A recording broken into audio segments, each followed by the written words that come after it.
मूछ लोथ के हमार तौन कर देवे ठंडा में तो काम करते गांड फाट गेल हमार आ तेल मिहलुए के हमार सारी ब्लाउज काट के कहते काहे भागत है बताओ। आ दिन रात हम घूमत नहीं आ बेचत नहीं आ दिन भर कुत्ते तन खोते पड़त हवे आ बहन सो अते हमार मिहलु के ब्लाउज काट के भागा है आज तुमको छोड़ेंगे नहीं। अब बताइए भाई लोग मेलाऊ के हमारे मेलालू के ब्लाउज काट के भागा है मुछवा। अब बताइए हम क्या कर सकते हैं भाई बड़ा टेंशन में खोतर खोतर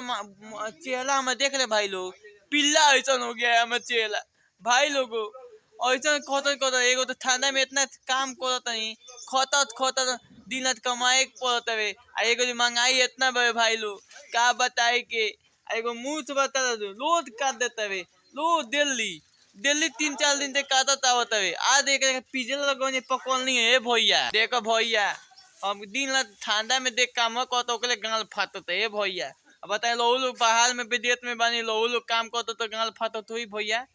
भाई इतना फटे लगी का बताई दिन रात एगो भाई तो दिन भर भाई लोग कमानी लोग कपड़ा के तो मुँह काट के ध्यान कर देते हुई भैया हमारे मेहरालू के काट लेता का बताई कि लोग के भैया।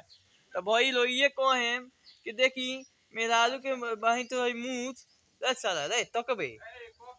के कोतले बाबे चला लेके भाग गइल बाबे बताओ रे हमार मेहरालू के ब्लाउज कहाँ रखले बताओ।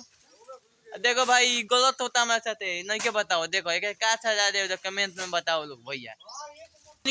किनत किनत ब्लाउज हमने के मेहरारू किनत किनत ब्लाउज साड़ी किनत थी ना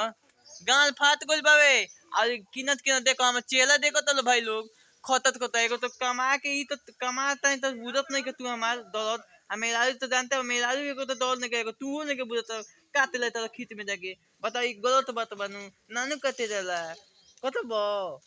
ताको तो हाँ मुँह बाबत कते देखो मुँह बाबत देखो केना काटे तो बताई लो भैया हम ये कहता नहीं एक चलते हमार चेहरा ऐसा मुँचो के चलते हमार चेहरा ऐसा हो गए बाबे पिल्ला ऐसा चेहरा हो गए ए भैया केकरा के बताई भैया लोगों को बताई वीडियो के शेयर करिए भाई। आ वीडियो अगर अच्छा लगे तो कमेंट में अच्छा लाइक करिए फॉलो करिए बाय बाय।